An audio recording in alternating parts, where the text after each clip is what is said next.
student, welcome to my channel, My Audio Classes. We will discuss about the chapter The Snake and the Mirror. Summary in Hindi.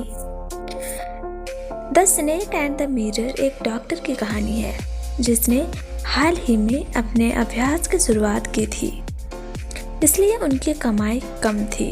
वह एक छोटे से किराए के कमरे में रहता था, एक आउट हाउस, 2 खिड़कियां और एक टाइल वाली छत के साथ। टाइलें केबल्स द्वारा समर्पित थी जो बीम पर आराम करती थी और बिजली नहीं थी।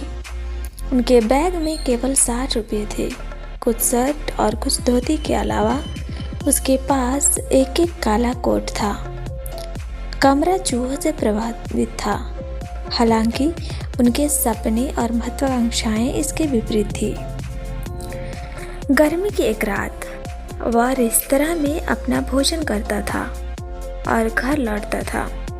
उसके मिट्टी का दीपक जलाया, अपने कोट और शर्ट को उतार दिया और दोनों खिड़कियां खोल दी। वह कुर्सी पर बैठ गया और पढ़ने के लिए एक चिकित्सा पुस्तक निकाल ली। मेज पर एक बड़ा दर्पण था जिस पर एक दीपक खड़ा था। चूंकि यह सोने के लिए बहुत गर्म था और इसके पास करने के लिए कुछ भी बेहतर नहीं था, वह आईने के सामने बैठ गया, खुद को निहारते हुए अपने रूप और मुस्कुराहट की प्रशंसा करते हुए, और कहा कि उसे और अधिक मौजूद दिखने के लिए करना चाहिए। वह सुंदरता के महान प्रशंसक थे और खुद को सुंदर बनाने में विश्वास रखते थे। उन्होंने इस तथ्य पर भी बहुत जोर दिया कि वे अविवाहित थे और एक डॉक्टर थे।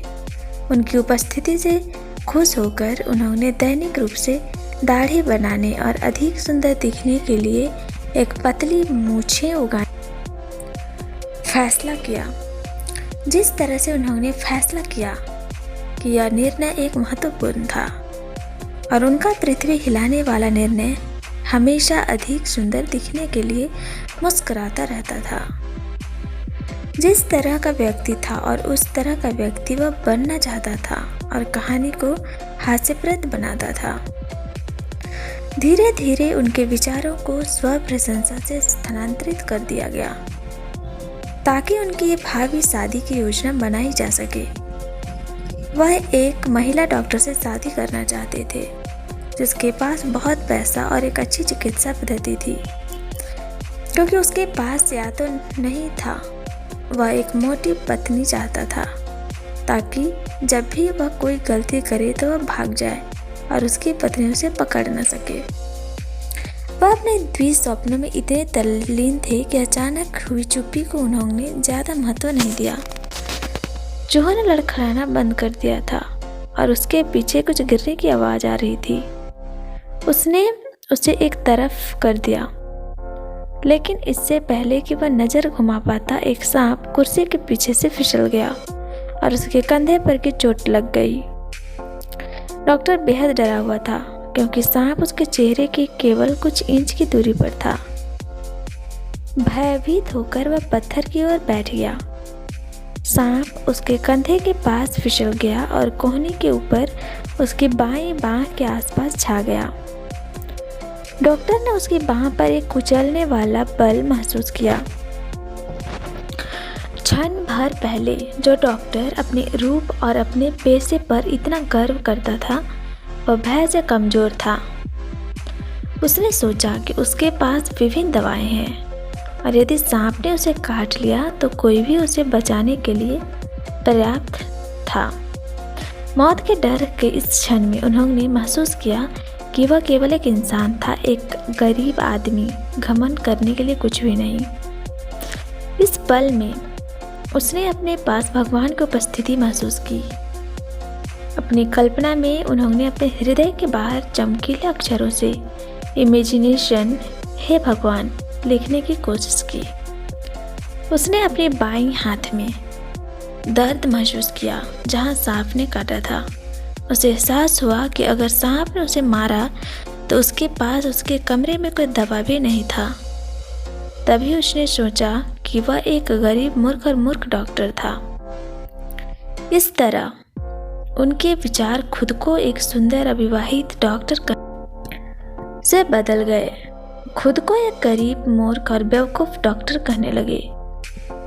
घटनाओं के इस क्रम ने कहानी को हास्य भी प्रदान किया।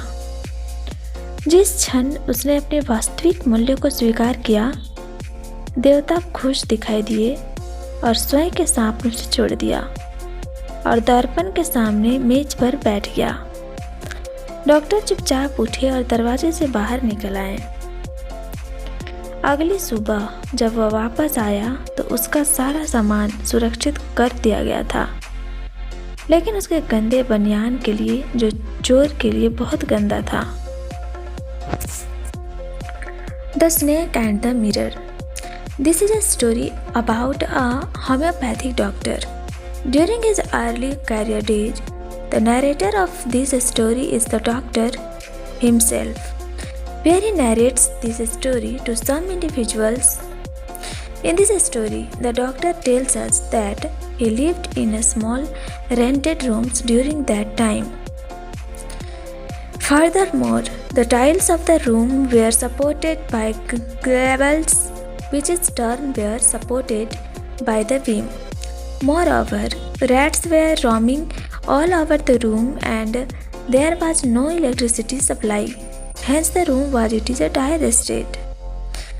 In the doctor's story, it was the summer season going on and it was night. The doctor came back to his room after finishing his meal at the restaurant. The room was certainly dark due to lack of electricity. As such, the doctor made use of a kerosene lamp to lighten up his room. The doctor also took off his coat and shirt. There was 2 windows in the room that were opened by him. After sitting on a chair, the doctor took a medical book to read. On the table, there was a large mirror and a lamp. The doctors didn't pay much attention to the sudden silence and scampering from the rats come to a halt. At this realization on this true worth, by the time he had a look, there was a snake wrinkles on the back of the chair. Soon, the snake coiled on the left arm of the doctor. The snake was merely inches away from his face. Consequently, the doctor went into a deep shock and became like a statue. At this moment, the doctor felt the presence of God. It seems that his snake was like a punishment from God to the doctor. Due to his being too arrogant, soon he came to the realization that he is a mere human and he should not boast. As such, the doctor silently escaped and his life was saved.